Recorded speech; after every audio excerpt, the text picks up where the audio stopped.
एक तो ये हो गया, जब मैक्सिमम पे हो जाता है तो कार्नोट साइकिल पे हो जाता है, जब कार्नोट साइकिल होता है तो हमारा एफिशिएंसी तो मैक्सिमम हो जाता है, तो एफिशिएंसी जो होता है ब्रेटन साइकिल का वो मैक्सिमम हो जाता है क्योंकि कार्नोट तक पहुंच गया, लेकिन इसका जो वर्क आउटपुट है वो 0 हो जाता है।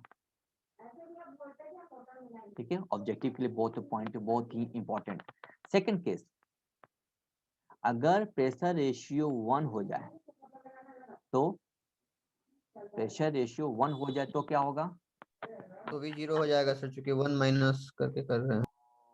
प्रेशर रेशियो जब होगा तो ब्रेटन साइकिल का फॉर्मूला पे अगर देखेंगे तो 1/1 आरपी म्यू माइनस म्यू, यहाँ पे 1 का वैल्यू हो जाएगा यस सर, 1 माइनस 0 हो जाएगा 0, एफिशिएंसी यहाँ पे 0, तो वर्क आउटपुट कितना? सर वर्क आउटपुट कुछ न कुछ तो होगा ही, लेकिन सर चूंकि वर्क 0,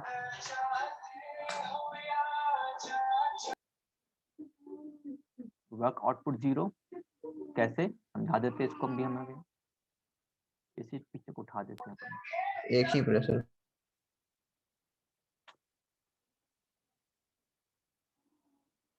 कैसे देखो,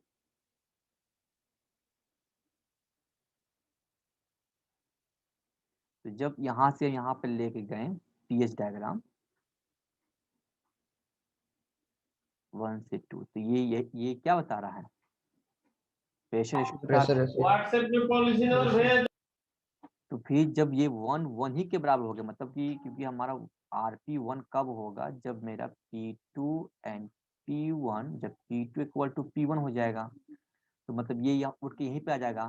फिगर कैसे बनेगा? ये तो फिर से फिगर ऐसे ही बन जाएगा मेरा।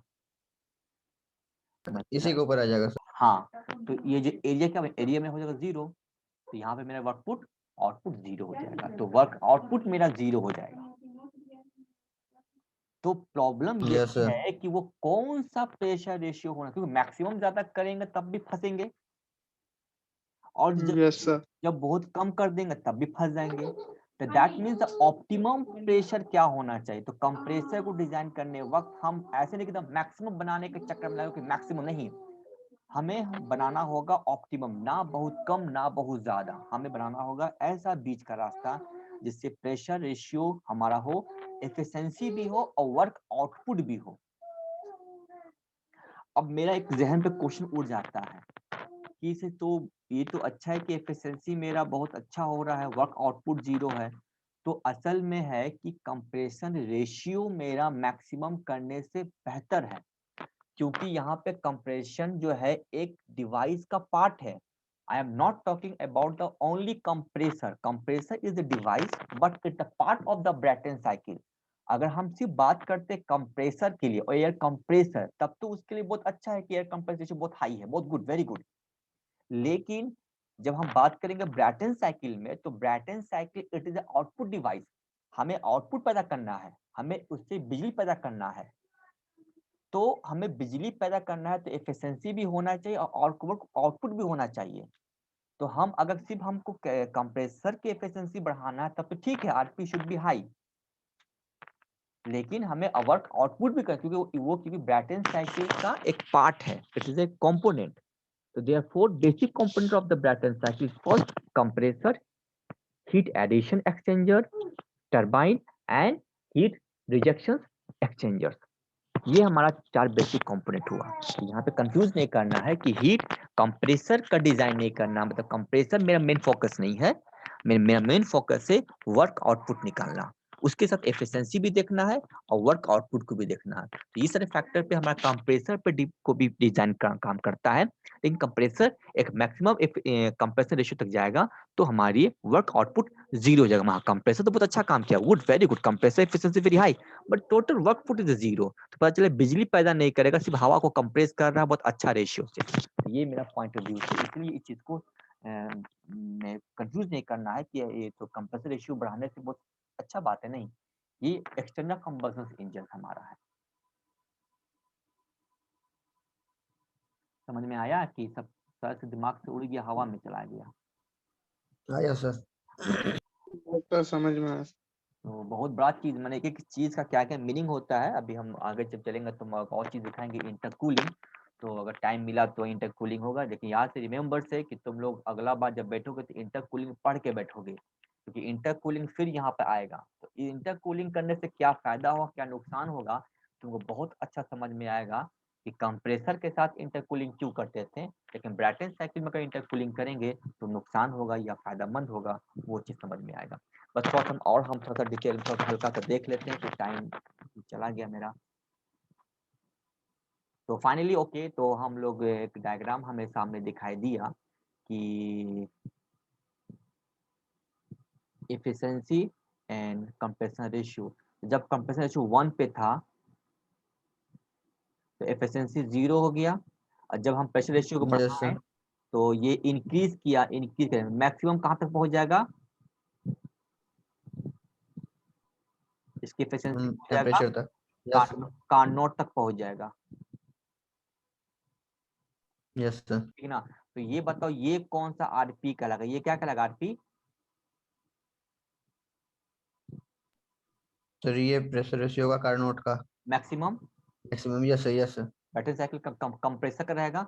तो ये केस में जब हम लोग मान लेते हैं कि efficiency of the Bretton cycle 1 by RP mu minus 1 mu, ये इक्वल हो जाएगा जब कार्नोट साइकिल के लिए। तो कार्नोट साइकिल का formula 1 minus T T T T maximum by T minimum. जो हम डायग्राम बनाते हैं उसमें हम लोग तो हम मैक्सिमम पहुंचा सकते हैं, जो कार्नोट साइकिल का काम होती है, तो कार्नोट साइकिल बताता है मैक्सिमम हम पहुंचा दे सकते हैं एफिशिएंसी। सर आवाज नहीं आ रहा। मैक्सिमम ये मैक्सिमम एफिशिएंसी पहुंच सकता है। तो ये एफिशिएंसी सर। किसका एफिशिएंसी है? कार्नोट साइकिल का। तो कार्नोट बोलता है कि हम मैक्सिमम एफिशिएंसी देने वाले हम डिवाइस हैं, तो मैक्सिमम टेम्परेचर और मिनिमम टेम्परेचर, इससे ऊपर टेम्परेचर ना कभी हुआ है ना होगा, ठीक है ना? तो हम ब्रैटन साइकिल को ट्राई करके हम यहाँ तक पहुंचाए हैं, मैक्सिमम मिनिमम टेम्परेचर तक। ओके, तो उस समय क्या हो गया कि ब्रैटन साइकिल का एफिशिएंसी कार्नोट साइकिल की तरह बन गया है। तो ये चीज है। अब इसको सॉल्व करो, तो 1 आरपी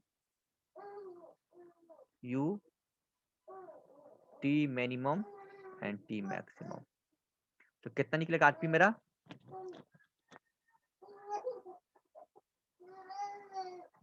तो आरपी निकल गया मेरा जो maximum T maximum by minimum.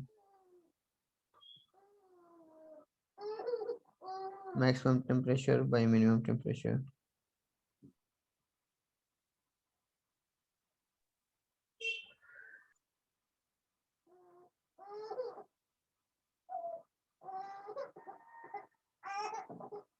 This is important equation. Okay, तो मैक्सिमम हमारा निकल यस सर। गया।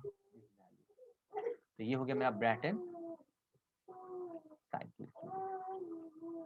ओके ओके, तो ठीक है, मैं क्लास में आगे कुछ सोचे हुए थे आज कुछ और डिस्कस करने के लिए, जनरेटर टाइम हो गया मेरा है। ओके, तो अगर बोलोगे तुम आगे बढ़ाएंगे, नहीं तो फिर जैसा बोलोगे तो फिर छोड़ देंगे हम। सर रिवाइज कर लेंगे हम लोग इंटरकूलर एक बार, उसके बाद फिर इसको ओके, कर कूलिंग पढ़ लोगे।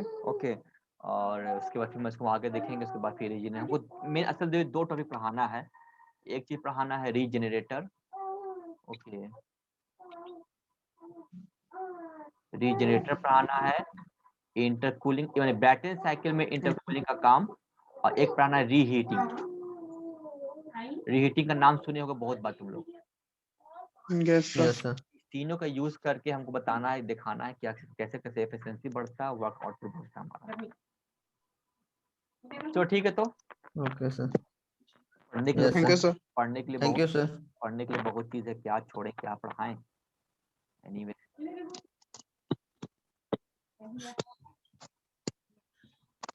सर आपको कुछ भेजे थे, एक बार में देख लीजिएगा ना सर।